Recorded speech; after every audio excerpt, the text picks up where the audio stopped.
കഴിഞ്ഞ June 1 Russia വിധേയമായത് സമാനതകളില്ലാത്ത ആക്രമണത്തിനാണ്.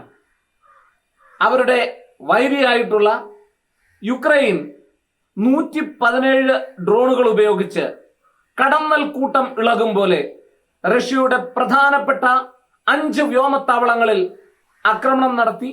ഇതുവരെയുള്ള റിപ്പോർട്ടുകൾ ശരിയാണെങ്കിൽ ഏകദേശം അവരുടെ 40ഓളം വിമാനങ്ങൾ ആക്രമിച്ചുവെന്നും അതിൽ 13 പൂർണ്ണമായി തകർന്നു എന്നുള്ള വാർത്തകളാണ് വരുന്നത്. ഏകദേശം $200 കോടി നഷ്ടമാണ് കണക്കാക്കപ്പെടുന്നത്.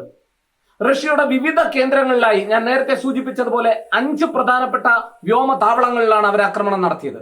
അവർ ഉപയോഗിച്ച ഡ്രോണുകൾ, അതാണ് ഏറ്റവും രസകരമായ കാര്യമെന്ന് പറയുന്നത്.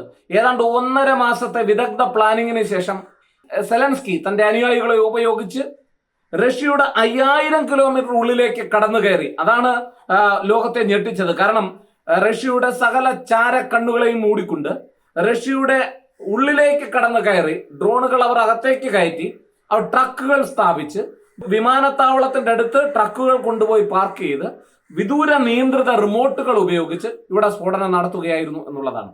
ഈ യുദ്ധമുറ തന്നെ ഒരുപക്ഷെ അത്യാധുനിക സാങ്കേതിക വിദ്യകൾ ഉപയോഗിച്ച് രാജ്യങ്ങൾ യുദ്ധത്തിലേർപ്പെടുന്ന ഈ സാഹചര്യത്തിൽ ഒരുപക്ഷെ റഷ്യക്കെതിരെ സെലൻസ്കി നടത്തിയ ഈ നീക്കം സമാനതകളില്ലാത്തതാണ് എന്നുള്ളതാണ് ഏറ്റവും ശ്രദ്ധേയമായ കാര്യം. അമേരിക്ക മധ്യസ്ഥ ശ്രമങ്ങൾ, 2 രാജ്യങ്ങൾക്കും ഇടയിലുള്ള മധ്യസ്ഥ ശ്രമങ്ങൾ ഏതാണ്ട് മുന്നോട്ട് കൊണ്ടുപോകുന്ന സാഹചര്യത്തിലാണ് ഇപ്പോൾ ഈ വലിയ തിരിച്ചടി റഷ്യക്കുണ്ടായതെന്നുള്ളത് ശ്രദ്ധേയമാണ്. അതുകൊണ്ട് തന്നെ ഏത് നിമിഷവും തീമഴ പോലെ റഷ്യ ഉക്രൈന് മുകളിൽ പെയ്തിറങ്ങുമെന്നുള്ള കാര്യത്തിൽ ആർക്കും സംശയമില്ല. $200 കോടി നഷ്ടം എന്ന് പറയുന്നത് റഷ്യക്ക് സങ്കല്പിക്കാനാകാത്ത ഒരു നഷ്ടമാണ്. അവരുടെ പ്രധാനപ്പെട്ട ആണവ പോർമുന വഹിക്കാൻ കഴിയുന്ന പല വിമാനങ്ങളുമാണ് ആക്രമിച്ചത് എന്നുള്ളതാണ് ഏറ്റവും ശ്രദ്ധേയമായിട്ടുള്ള കാര്യം. അവരുടെ പല മിസൈലുകളും ആക്രമിക്കപ്പെട്ടു, അവരുടെ പ്രധാനപ്പെട്ട വ്യോമത്താവളങ്ങൾ ആക്രമിക്കപ്പെട്ടു. അതൊക്കെ പലതും പഴയ തരത്തിലുള്ള വെപ്പണുകളാണ് എങ്കിൽ പോലും അവയൊക്കെ, അതായത് ആണവായുധങ്ങൾ വഹിക്കാൻ, ആണവായുധ പുറമുന വഹിക്കാൻ കഴിയുന്ന വാഹനങ്ങളാണ് എന്നുള്ള കാര്യം നമ്മൾ പ്രത്യേകം ഓർമ്മിക്കേണ്ടതായിട്ടുണ്ട്. എന്തായാലും സെലൻസ്കിക്കെതിരെ ശക്തമായ നടപടിയെടുക്കുമെന്നും സെലൻസ്കിയെ പൂർണ്ണമായും, അതായത് ഉക്രൈനെ പൂർണ്ണമായും ഇല്ലാതാക്കുമെന്ന് പുടിൻ ശപഥം ചെയ്തു എന്നുള്ള വിവരമാണ് ഇപ്പോൾ പുറത്തേക്ക് വന്നുകൊണ്ടിരിക്കുന്നത്. കുലപ്പോവ് 95, ബെറേഷ് A-50 തുടങ്ങിയ പഴയ തലമുറയിൽപ്പെട്ട വിമാനങ്ങളാണ് ആക്രമിച്ചത്. ഇതൊരുപക്ഷെ റഷ്യക്ക് കനത്ത നാണക്കേടുണ്ടാക്കി എന്നുള്ളതാണ് വസ്തുത. ഈ ആക്രമണം എന്ന് പറയുന്നത് ഒരുപക്ഷെ റഷ്യയെ സംബന്ധിച്ചിടത്തോളം റഷ്യക്ക് ഇതിൽ നിന്ന് കരകയറാവുന്നതാണ്.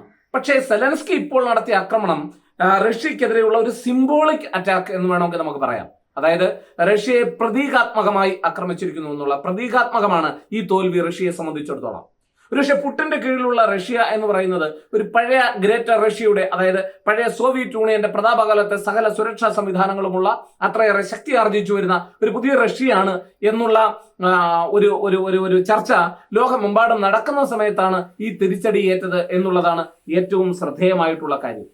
ഒന്ന് ആലോചിച്ച് നോക്കൂ, റഷ്യ ഇത്രയേറെ യുദ്ധത്തിലേർപ്പെട്ടിരിക്കുന്ന ഒരു സാഹചര്യത്തിൽ, അവിടെ ഇത്രയേറെ അവരുടെ ചാരക്കണ്ണുകൾ ഉള്ള സമയത്ത് അവരുടെ ഉള്ളിലേക്ക് 5000 കിലോമീറ്ററിലേക്ക് ഉള്ളിലേക്ക് കടന്നു കയറി ഡ്രോണുകൾ അവിടേക്ക് കടത്തി അവിടെ കൊണ്ടുവന്ന് ട്രക്കുകളിൽ ഫിറ്റ് ചെയ്ത്, ട്രക്കുകൾ വിമാനത്താവളങ്ങൾക്കടുത്ത് പാർക്ക് ചെയ്ത്, വ്യോമത്താവളങ്ങൾക്കടുത്ത് പാർക്ക് ചെയ്ത് അവിടേക്ക് തങ്ങളുടെ ചാരന്മാരെ എത്തിച്ച് വിദൂര നിയന്ത്രിതമായിട്ടുള്ള റിമോട്ടുകൾ ഉപയോഗിച്ച് റഷ്യക്കുള്ളിൽ ആക്രമണം നടത്തണമെങ്കിൽ സെലൻസ്കി എത്രത്തോളം അതിനുവേണ്ടി കഷ്ടപ്പെട്ടിട്ടുണ്ട് എന്നൊന്ന് ആലോചിച്ച് നോക്കുക. എന്തായാലും നാറ്റോ രാജ്യങ്ങളാകെ പേടിച്ചിരിക്കുകയാണ്. റഷ്യ ഏത് നിമിഷവും ഒരു തീമഴയായി പെയ്തിറങ്ങുമെന്നുള്ള കാര്യത്തിൽ ഇപ്പോൾ ആർക്കും സംശയമില്ല. യുക്രൈന്റെ പ്രധാനപ്പെട്ട സുരക്ഷാ ഏജൻസിയായ SBU ആണ് ഇതിന് നേതൃത്വം കൊടുത്തത്. അതിന് ചുക്കാൻ പിടിച്ചത് സെലൻസ്കി നേരിട്ടാണ് എന്നുള്ള വിവരമാണ് ഇപ്പോൾ പുറത്തു വന്നുകൊണ്ടിരിക്കുന്നത്.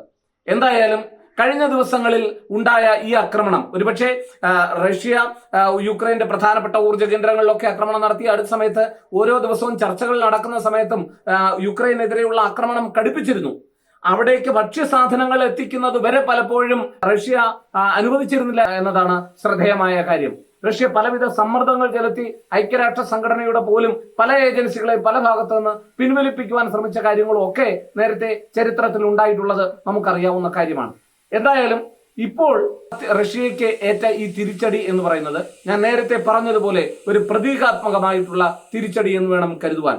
ശക്തമായ ലോകത്തെ ഏറ്റവും പ്രധാനപ്പെട്ട ശക്തിയായി നിലകൊള്ളുന്ന റഷ്യയെ സംബന്ധിച്ചിടത്തോളം, പ്രത്യേകിച്ച് നാറ്റോ രാജ്യങ്ങൾ പലതും ഒളിഞ്ഞും തെളിഞ്ഞും പിന്തുണ നൽകിക്കൊണ്ട് യുക്രൈന് പരിപൂർണ പിന്തുണ നൽകിയപ്പോൾ ആ രാജ്യങ്ങളോട് പ്രത്യക്ഷത്തിൽ അല്ലെങ്കിൽ പരോക്ഷമായി ഏറ്റുമുട്ടുകയാണ് റഷ്യ ഒരു ഭാഗത്ത് ഒറ്റയ്ക്കാണ്, മറുഭാഗത്ത് ധാരാളം നാറ്റോ സഖ്യങ്ങൾ ഇവർക്ക് വേണ്ടുന്ന പിന്തുണ ചെയ്തു കൊടുക്കുന്നു എന്നുള്ളതാണ് ഏറ്റവും ശ്രദ്ധേയമായ കാര്യം. എന്തായാലും ഈ ആക്രമണം എന്ന് പറയുന്നത് റഷ്യയെ സംബന്ധിച്ചിടത്തോളം കനത്ത തിരിച്ചടിയാണ്. ഇതിന് ചുട്ട മറുപടി കൊടുക്കുക എന്നുള്ളതാണ് റഷ്യ ഇപ്പോൾ ആലോചിച്ചുകൊണ്ടിരിക്കുന്നത്. സർവനാശം വിതയ്ക്കുവാൻ തന്നെയാണ് പുടിന്റെ തീരുമാനം എന്നുള്ള കാര്യത്തിൽ സംശയം വേണ്ട. അമേരിക്കൻ പ്രസിഡന്റ് ഉൾപ്പെടെയുള്ളവർ ഈ വിഷയത്തിൽ ഇടപെട്ടുകൊണ്ട് റഷ്യയ്ക്ക് മുകളിൽ ശക്തമായ സമ്മർദ്ദം ചെലുത്താൻ ഒരുങ്ങുന്നുണ്ട്, പരമാവധി ശ്രമിക്കുന്നുണ്ട്. പക്ഷേ എങ്കിലും ഒരുപക്ഷെ ഈ ലോകം കൂടുതൽ കാലുഷ്യത്തിലേക്ക് പോകുന്നു, സാധാരണ ജനങ്ങളുടെ ജീവിതം കൂടുതൽ ദുസ്സഹമാകുന്ന സാഹചര്യങ്ങളിലേക്ക് പോകുന്നു എന്ന് ആലോചിക്കുമ്പോൾ ഏറെ സങ്കടമുണ്ട്. എന്തായാലും ഈ കഴിഞ്ഞ ദിവസം സെലൻസ്കി റഷ്യയ്ക്ക് മേൽ ചൊരിഞ്ഞ ഈ ഡ്രോൺ ആക്രമണം എന്ന് പറയുന്നത് ഒരുപക്ഷെ യുദ്ധ ചരിത്രത്തിലും വളരെ വലിയ വ്യത്യസ്തത പുലർത്തുന്നു എന്നുള്ളതാണ്. അത്യാധുനിക സാങ്കേതിക വിദ്യകൾ ഉപയോഗിക്കുന്നതിന് പകരം പരമ്പരാഗതമായ മാർഗങ്ങളിലൂടെ തങ്ങളുടെ ചാരന്മാരെ അവിടെ എത്തിക്കുക, ട്രക്കുകളിൽ അത് പിടിപ്പിക്കുക, അവിടെ നിന്ന് ആധുനിക സാങ്കേതിക വിദ്യയോടുകൂടി ഓപ്പറേഷൻസ് നടത്തുക എന്ന് പറയുമ്പോൾ അത് യുദ്ധതന്ത്രത്തിൽ തന്നെ ഒരു പുതിയ വഴിത്തിരിവായി മാറുന്നു എന്നുള്ളതാണ് ശ്രദ്ധേയമായിട്ടുള്ള കാര്യം. എന്തായാലും ലോക സമാധാനത്തിന് കാത്തിരിക്കുന്ന നമ്മളെ സംബന്ധിച്ചിടത്തോളം ഇതൊരു തിരിച്ചടി തന്നെയാണ്. റഷ്യ ഇതിന് തിരിച്ചടി നൽകും എന്നുള്ള കാര്യത്തിൽ സംശയം വേണ്ട. ഭീകരന്മാർക്കെതിരെയും അതുപോലെ തന്നെ പലസ്തീനെതിരെയും ഒക്കെ ശക്തമായ നിലപാടുകളും ഒക്കെയായി വിവിധ രാജ്യങ്ങൾ, ഭീകരർക്കെതിരെ ഇന്ത്യയും അതുപോലെ തന്നെ പലസ്തീനെതിരെ ഇസ്രയേലും ഒക്കെ പലതരത്തിലുള്ള ആക്രമണങ്ങൾ നടത്തിക്കൊണ്ടിരിക്കുന്ന, അല്ലെങ്കിൽ പലതരത്തിലുള്ള ആക്രമണങ്ങളും പ്രത്യാക്രമണങ്ങളും ഒക്കെ നടത്തുന്ന ഈ സാഹചര്യത്തിൽ റഷ്യ നടത്തിക്കൊണ്ടിരിക്കുന്ന യുക്രൈനിൽ നടത്തുന്ന ഈ ആക്രമണവും ഒരുപക്ഷെ ലോക രാഷ്ട്രീയത്തിൽ ഇന്ന് ഏറ്റവും കൂടുതൽ നമുക്ക് സങ്കടമുണർത്തുന്ന ഒരു കാര്യമായി മാറുന്നു എന്നുള്ളതാണ്. കാത്തിരിക്കുക തന്നെ.